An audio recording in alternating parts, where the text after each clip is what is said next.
वो इकरामुल्लाह नियाज़ी साहब के पास तो उसने कहा कि ये बेटा आपका आ रहा है। कहता जी हाँ, कहने को तो मेरा बेटा लेकिन है हरामदा। ये ख्वाजा आसफ को आर्टिकल 6 लगवाता था, तू कैबिनेट में कहता था आर्टिकल 6 लगाओ। आर्टिकल 6 इसकी बीवी को नहीं बुलाया, नैब ने बुलाते रहे या नहीं बुलाते रहे? तेरी बीवी उस्मान से उतरी हुई है जो भाग के तेरे साथ आई हुई है। कमाल है, तुमसे बड़े खानदान है ये। तुम तो एक करप्ट टैक्सीन के बेटे हो कि मैं उसका मैं हमराज हूँ, मैं हमराज हूँ। उसका नामुल्ला कह रहा था, कहता नाइट्स क्लबों में मैं बताऊंगा ये किधर जाता था, मैं बताऊंगा कि वहाँ पे गोल्ड स्मिथ क्या करता था नाइट क्लब में, मैं बताऊंगा कि यूदी वहाँ किस तरह नाइट क्लबों में इसके साथ मिलते थे। तेरा पर्दा चाक हो रहा है, होगा। ये पीटीआई वाले अभी ये सारे एक अपॉर्चुनिस्ट ग्रुप पर अलाउ है। इनकी कोई कैबिनेट में बंदे का पुत्र मुझे दिखा दे जो करप्ट ना हो, जो लोटा ना हो, जिसकी तारीख खानदानी लोटाइज्म ना हो। परवेज लाइव कहता था डाकू है, उसको कहता था चपड़ासी है। यार कोई पूछते नहीं है। डाकू मामा बना लिया, कहते डाकू मामा बना लिया सू, पता नहीं प्यो ना बना लिया उन्होंने। ये वो बंदा है जिसका कोई असूल नहीं है, कोई दीन नहीं है, कोई मजहब नहीं है, ना उसका माँ है, ना बाप है, ना भाई है, ना बहन है। ये मैं रिकॉर्ड पे बता रहा हूँ। बाप इसका तरस के मर गया। लामा इकबाल का पोता, कल मैं शर्म से डूब के मर गया हूँ। लामा इकबाल का पोता ऐसे था जिस तरह चंगड़ महल का कोई गुंडा होता है। ऑनेस्टली इमरान खान को याद नहीं किस तरह आया है वो, उसको तो पता भी नहीं। टिकट GHQ में बांटे गए थे, GHQ में टिकट बांटे जाए, हत्ता डिलिमिटेशन GHQ में हुई थी।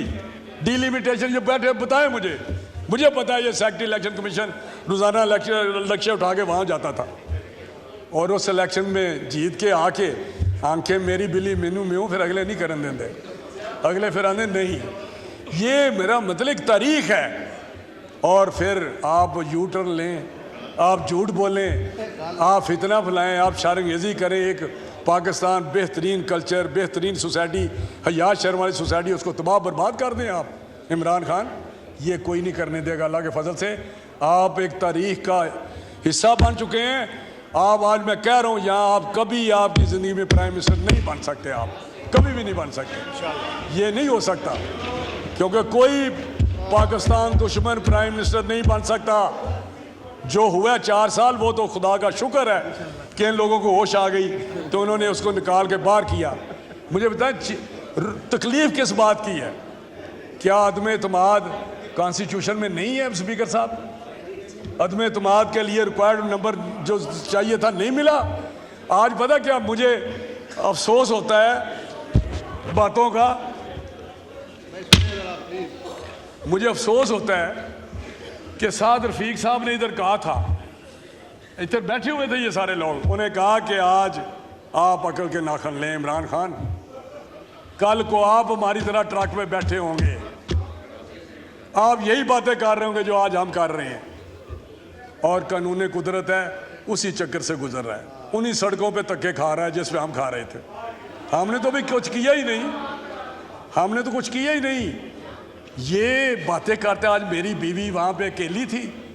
क्या हमारी बेटी मरियम नवाज होटल में अकेली नहीं थी? वो तो होटल था जहाँ तुमने दरवाज़ा तोड़ा, वहाँ तो किसी ने दरवाज़ा नहीं तोड़ा। ये ख्वाजा आसफ को आर्टिकल 6 लगवाता था, तू कैबिनेट में कहता था आर्टिकल 6 लगाओ। आर्टिकल 6 इसकी बीवी को नहीं बुलाया, नैब ने बुलाते रहे या नहीं बुलाते रहे? तेरी बीवी उस्मान से उतरी हुई है जो भाग के तेरे साथ आई हुई है। कमाल है, तुमसे बड़े खानदान है ये। तुम तो एक करप्ट टैक्सीन के बेटे हो, तुम एक करप्ट टैक्सीन के बेटे हो। तुम्हें पता नहीं यूब खान के भुट्टो ने निकाला था करप्शन पे, 313 में निकाला था। तो ये कुछ अपने झांक के देखे अपने गिरेबान में कि तुम्हारी औकात क्या है, तुम किधर से आए हो, कौन तुम्हें ला रहा है। यूदी कल नामुल्लाह नियाज़ी इसके सक्का रिश्तेदार है, टीवी पे कह रहा था कि मैं हमराज हूँ। उसका नामुल्लाह कह रहा था, कहता नाइट्स क्लबों में मैं बताऊंगा ये किधर जाता था, मैं बताऊंगा कि वहाँ पे गोल्ड स्मिथ क्या करता था नाइट क्लब में, मैं बताऊंगा कि यूदी वहाँ किस तरह नाइट क्लबों में इसके साथ मिलते थे। ये इनामुल्लाह न्याजी का टीवी पे है, इंटरव्यू है उसका। तो अब तेरा पर्दा चाक हो रहा है, होगा, क्योंकि अब तेरी गुंजाइश नहीं है सियासत में। ये PTI को मैं कहता हूँ, खुदा के लिए सही रास्ता अख्तियार करें। आप अच्छे लोग हैं, छोड़ दें उसको, आप इलेक्टेबल्स हैं। जब आपको पता है उसने नहीं आना तो आप तो हमेशा जीतने वाली पार्टी की तरफ जाते हैं। जीतने वाले हम हैं इंशाल्लाह ताला, आइंदा हम जीतेंगे, हमारी तरफ आ जाएं। तो ये जो चीज़ें हैं इसको देखना चाहिए, इनको अपने आप पे कंट्रोल करना चाहिए इमरान खान को। आज भी उसको मैं कहता हूँ कि इमरान खान अपना कंडक्ट सही कर लो। आज उसी कानून कुदरत की चक्की में ये पिस रहा है और पिस रहा है, करते रहेंगे आप। यही सबक है आपके लिए, सबक है आपके लिए। हमने तो राना साहब आज शेर को एड्रेस करें और प्लीज इंटरप्शन ना करें। तो ये हमें कहते हैं कि जी हम इनके ये एक उठ के एक्शन का बेटा में डराएगा। मुझे नहीं समझ आती ये क्या करना चाहते हैं। ये मुस्लिम लीग कुंदन है, ये पीपल्स पार्टी कुंदन है। कौन सी इन्होंने कुर्बानी नहीं दी, पीपल्स पार्टी ने कौन सी कुर्बानी नून ने नहीं दी। जलावतलियाँ काटी हैं, जेलें काटी हैं, एक एक बंदे के माथे पे जेल के लिखा हुआ है कि इतनी देर ये जेल में रहे। तो ये ऐसे नहीं है, आपकी एक तारीख है। तो ये PTI वाले अभी ये सारे एक अपॉर्चुनिस्ट ग्रुप पर अला हुआ है। इनकी कोई कैबिनेट में बंदे का पुत्र मुझे दिखा दे जो करप्ट ना हो, जो लोटा ना हो, जिसकी तारीख खानदानी लोटाइज्म ना हो। वो शाह महमूद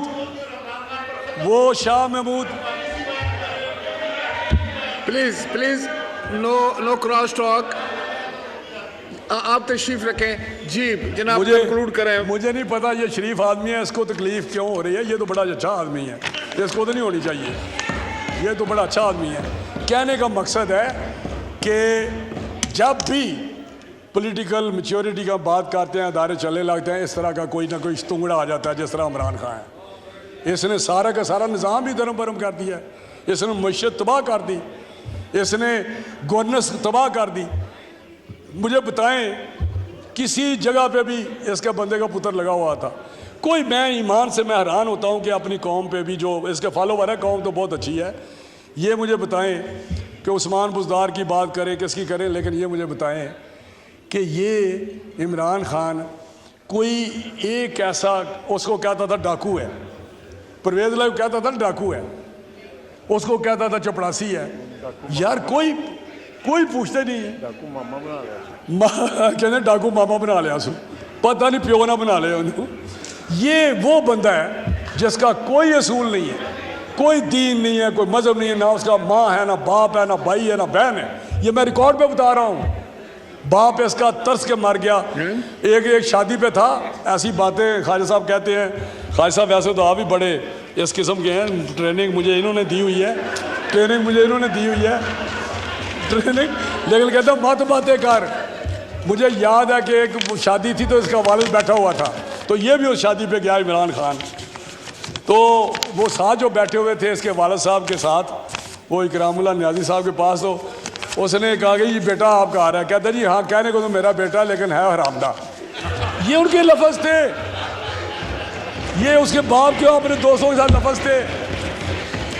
मैं ऐसे नहीं बात कर रहा, पूछे इसके बेनोई से, सईदुल्लाह से पूछें, हफीजुल्लाह से पूछें। ये मैं समझता हूँ कि Rana sahab you are a very senior politician. ये दोनों लफ्ज़ में एक्सपांज करता हूँ। मुसीबत ये है कि आप लोग बड़े शिस्ता वैल्यूज़ वाले लोग हैं। आप हर बार उसको भी कहे कोई अपना लफ्ज़ वापस चले, उससे वापस करा के दिखा दे मुझे नहीं, मैं ऐसे नहीं कह रहा, मैं करैक्टर की रिफ्लेक्शन दे रहा हूँ, क्योंकि ये रिफ्लेक्शन है हर किसी की। देखे ना, देखे ना, हर बंदा एक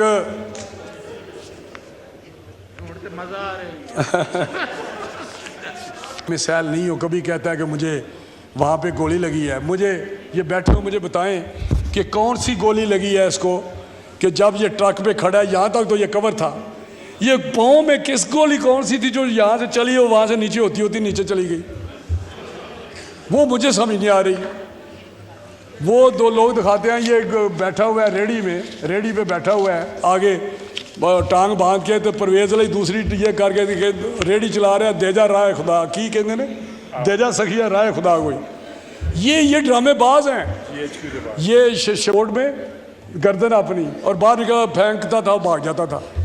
ये सर ये सर्टिफाइड, वो कहता है सादक मीनी सर्टिफाइड फराडिये हैं, ये सर्टिफाइड नौसरबाज हैं, ये सारा टोला नौसरबाजों का। और अभी तक टांग, जब उसने बाहर आना होता है अदालत में, टांग ऐसे कर लेता है, जब वो जलसे में जाना होता है तो बिल्कुल ठीक खड़ा हो जाता है। तो ये कौम को सोचना चाहिए, हमारी अदलिया को भी सोचना चाहिए कि किस मुकाम पे हम पहुँचे हुए हैं। खुदा का खौफ करें, छोड़ दें नज़रिया ज़रूरत, छोड़ दें पंचायती फ़ैसले। लामा इकबाल का पोता, कल मैं शर्म से डूब के मर गया हूँ। लामा इकबाल का पोता ऐसे था जिस तरह चंगड़ महल का कोई गुंडा होता है।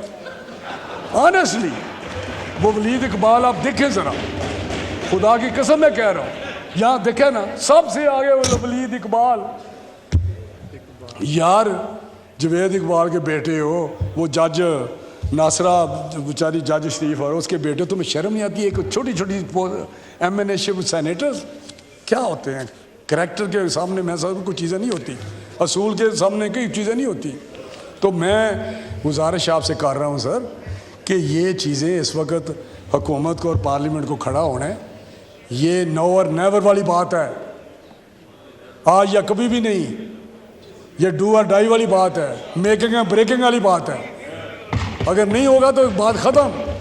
फिर मजलिस शूरा है, आते रहें, सिलेक्शन हो जाएगी। ये बड़े बड़े जागीरदार बैठे हुए हैं, ये सिलेक्ट हो जाएंगे शूरा में। तो ये खुदा के लिए आप पॉलिटिकल वर्कर हैं, आप इसको, हुकूमत को भी चाहिए विजिबल हो, हुकूमत एक्शन ले, खड़ी हो।